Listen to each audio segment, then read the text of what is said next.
everybody, it's me, Jill, and welcome to Jill Informed. This is the recap of The Real Housewives of Beverly Hills, Season 9, Episode 2. Eat Your Heart Out. Okay, this is Episode 2, but this is the first time we are getting to hear the Season 9 taglines, and we start off with Lisa Rinna. In the game of life, it's Rinna take all. That's a good one. Erica. Most people talk about their fantasies. I'm living mine. True. Dorit. In business and in life, I wear many hats and hairstyles. Okay. Lisa Vanderpump. I mean, let's face it, Lisa Vanderpump is the queen of these taglines. You can stab me in the back, but whilst you're there, kiss my ass. Teddy. I'm not afraid of hard work, but I'll never do your dirty work. Denise Richards. My problem with the tabloids? My real life is so much juicier. Okay, bring it, Denise Richards. Kyle. Kyle always seems to have the worst. In Beverly Hills, the truth always has a way of rising to the top. What does that even mean, and what does that have to do with you? Okay, so this episode opens with Lisa Vanderpump and Kyle, and the two of them are going to have procedures done with a plastic surgeon. I don't know, Lisa's getting something injected into her neck, and she's on laughing gas, and Kyle is videotaping her, and I don't know if Kyle's getting a procedure or not, but then we see lunch with Erica, Lisa Rinna, and Dorit. I'm not loving Dorit's hair this way. I think this is the second time we've seen it. But, you know, as we know, it will change. So Dorit and Rinna order wine. And then Erica says, you know what? I think I'm going to have a beer. Anything that's in a bottle. You know, it's a hot summer day. I'm going to have a beer. And Dorit, oh, I love that. Why?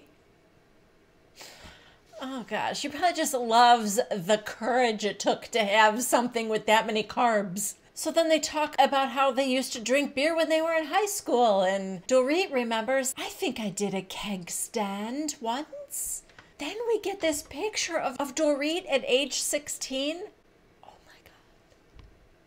Looks nothing like her. Plus, I keep forgetting that Dorit is like from Connecticut. Because I'm thinking, all right, so then, you know, wherever she grew up, they did keg stands there too. Oh no, she's American. I forget. The accent throws me off. Okay, so the three of them are catching up because clearly they haven't seen each other since they filmed last year. Dorit fills Rinna in on her robbery and then the dog situation. And then Dorit said, you know, I could use a getaway. I've had enough. There's just been so much going on. I could use a girls' trip. And Rinna goes, yeah, just something like Lake Tahoe. Erica goes, yeah, Tahoe's beautiful.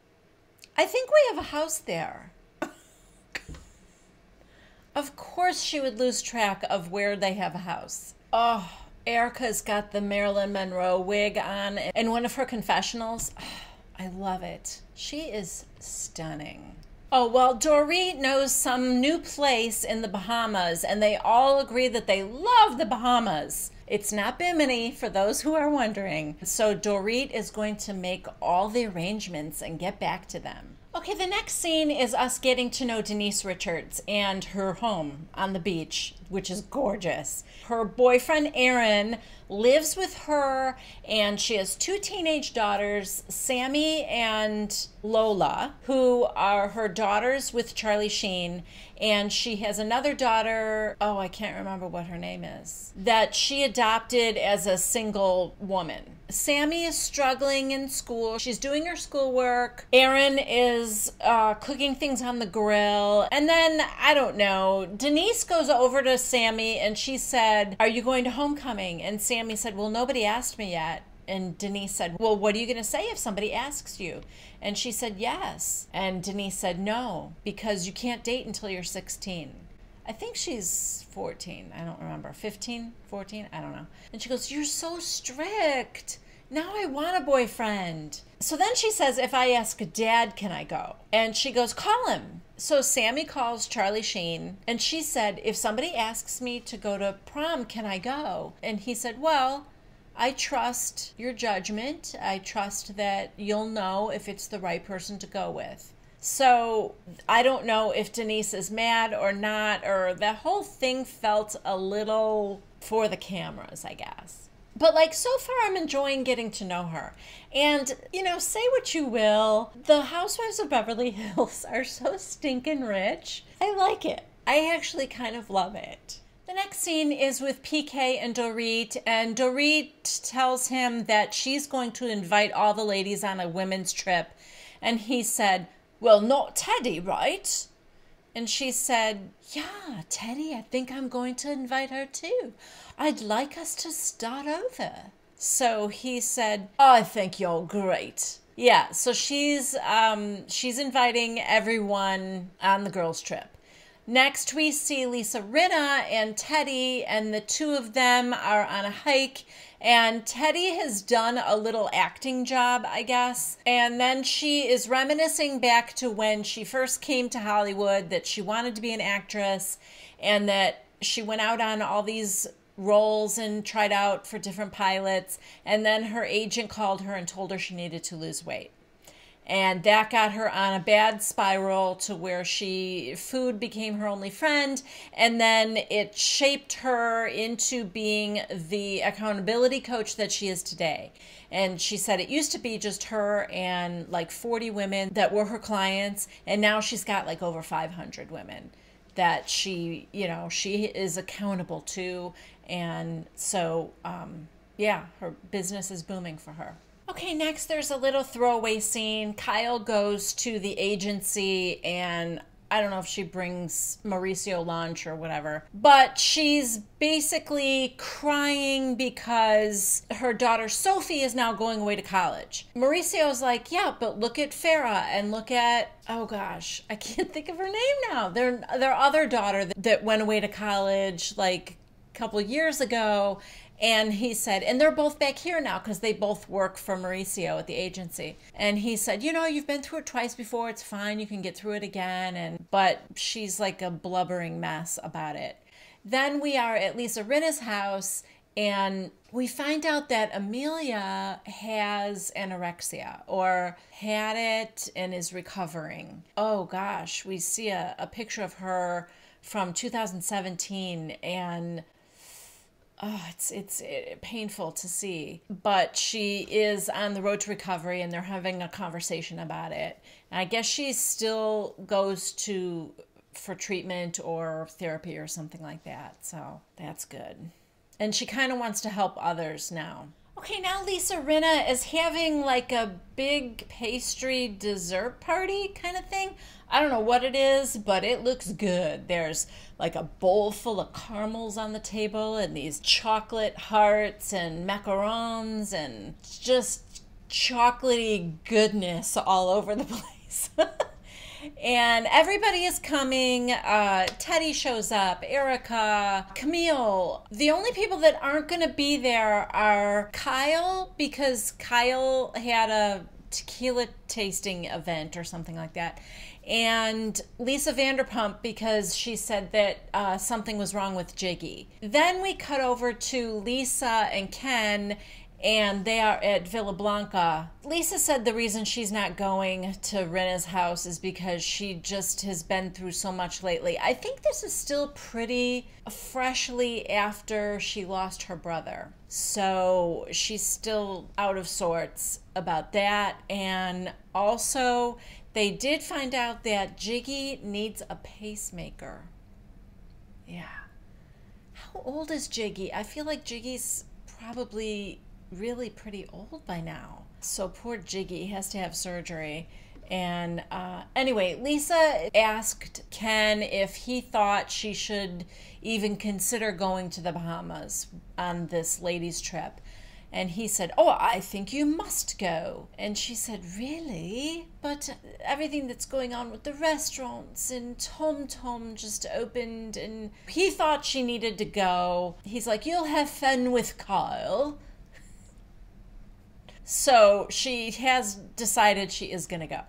Oh my God, back at Rinna's house. I want to be there so bad, you guys. So these giant chocolate heart things, they're making them for their loved ones. I don't know when this was filmed, so I'm not sure if it's for a holiday or what. So they put all these treats in there, like I said, caramels and macarons and little cookies and stuff like that. And then they take the other half of the chocolate heart shell and they melt the edges and they kind of stick it together. And then they are pouring like luxurious gold and rose gold all over it. Oh my God, they look beautiful. Denise Richards is being a little bit catty to the confessional. She's like, I don't know how you can call this a pastry class. I mean, there's no dough in sight. So once those are done and they box them up, then they go into the love room.